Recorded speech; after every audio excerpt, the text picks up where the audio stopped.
Hey there, All-Stars. It's Amanda Reitz, your Senior Director, and today I wanted to talk to you about creating surveys to collect customer information. This is a feature that I use all the time, and I use it for all sorts of things, but right now I'm using it to collect information so that they can request the fall catalog. So some of you have seen my link for requesting catalogs, and this is my one that I made for fall. So it's just a fall 2014 catalog request form. I have that if they complete all the information below, they will get a $25 gift certificate, or they'll get entered to win one. Somebody's going to randomly win that. And then I have my contact information right here. Next, I want to collect their name, address, phone number, email address, and if they would like the fall catalog, and then if they would like to be added to my newsletter. So most people click yes for that, so that's not a problem at all. What is your preferred method of contact? That's an easy way for me to find out whether people respond well to text messages, email, or phone calls. Are you already a member of my VIP Facebook group?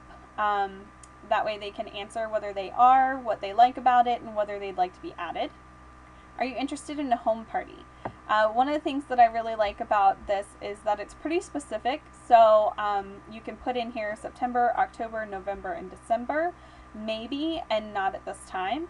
That way when you follow up with them, you can be very specific about their October party that they want to book and offer them some dates in October. The next one is a catalog or online party, followed by a live Facebook party. Then I have information about doing a fundraiser. The next question I have is actually I put a picture of the enrollment kit in here, and then I ask if they are interested in joining my team.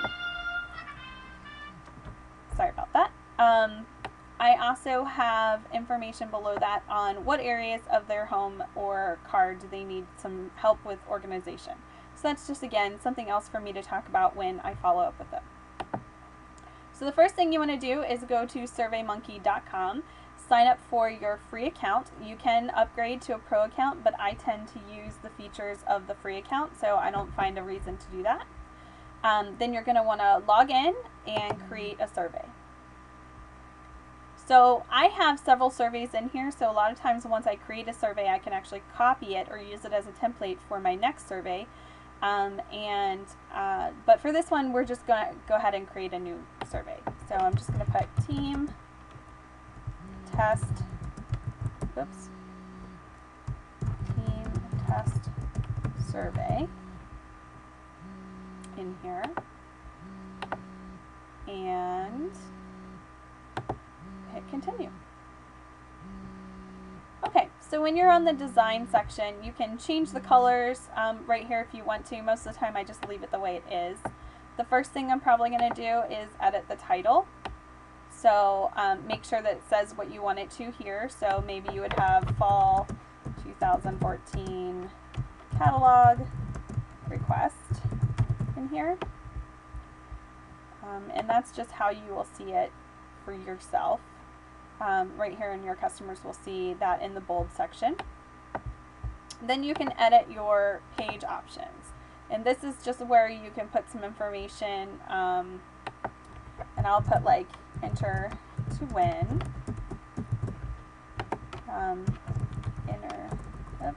fill out this form to request your catalog and enter to win a $25 gift card. You could also add your information here on how they can contact you, that sort of thing, just so you can get an idea. I'll just enter that in. And you'll see it shows up right here. Next thing you want to do is add a question. So my first question is fill in your contact info below. And for type of question, you have all sorts of things. You can do multiple choice with one answer, multiple answers, a comment box where they can just type things in.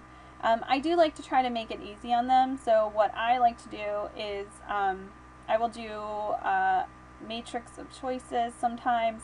For this one, I'm going to do a multiple text box, so that means that I have several questions where they can answer each question. So here are the questions that I'll put in, and I'll put something like name, phone number, email address, oops, mailing address, and sometimes I'll put things like street address, city, state, zip code, so that people make sure that they fill out the whole thing. But it's up to you how specific you want to get, and that'll give you an idea. Now down here you can do some cool things where you can require that they answer this question, and you'll see I have 4 questions right here, and I actually want them to answer all 4. So that means that it will give them a little error message if they don't fill out all 4 of them. You can randomize them if you want to. I don't ever really use that feature, so we'll just save this and close. So there you go. There's your first question that you have here. So they can fill out their name, their phone number, their email address, and their mailing address. You can copy this question if you want to use the same format and just go in and edit the information. You can add another question. You can edit the information that you have currently. You can move it around. All sorts of things. If you need to add a question before this one, you just do it here. If you want to add a question afterwards, you do it here. So you continue on and put in all your questions. If you're on my team, then you already have a link to mine, and you can probably just copy or use some information that you've seen before from others. The next thing I wanted to show you, though, is that people always ask me, how do I get a picture on here? So you'll see this little drop down. This is where you can add a question or just add like text. If you just want to put a blurb of text there, you can. I don't ever seem to need to use that one, but here's add an image. So you can describe it if you want to. Again, I don't really use that so much. I will just search for one, and here's my fall file, and let's just go with this picture that I used. And it will tell you if the picture's too big, and sometimes you need to use another website to resize them or just pick a different image. Yeah, see, like right now that's telling me that this one is too big. So let's see what else I have in here that I can stick in here just to show you. Let's see about this one. This one might be too big too, because I actually made a big file for this one. Oh, it worked. So you'll see this is the all-day organizing utility tote. And I just used that from the media graphics that they had sent us, and I cropped it so that it would fit in something that I was working on. So this is how you can add some pictures. I think you can add up to 9 or 10 questions in your free survey.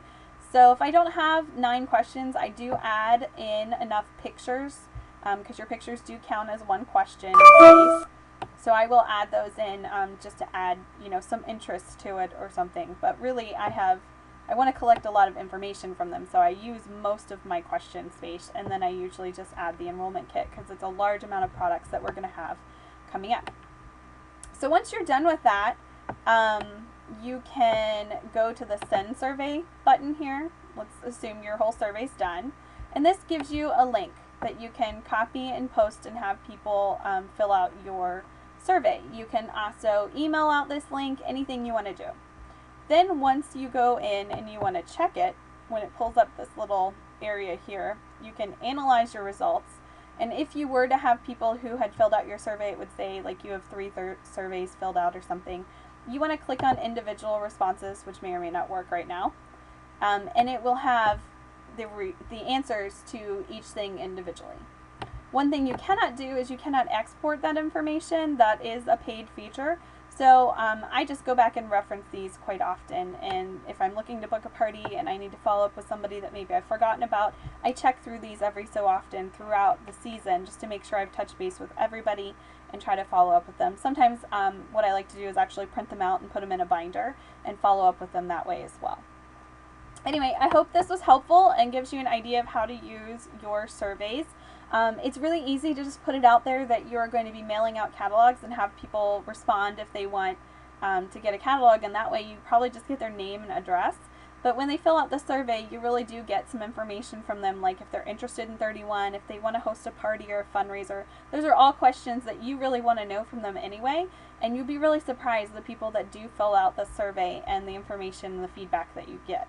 So I highly recommend using it. Alright ladies, that's it for today. I will see you guys in the next video. Bye for now.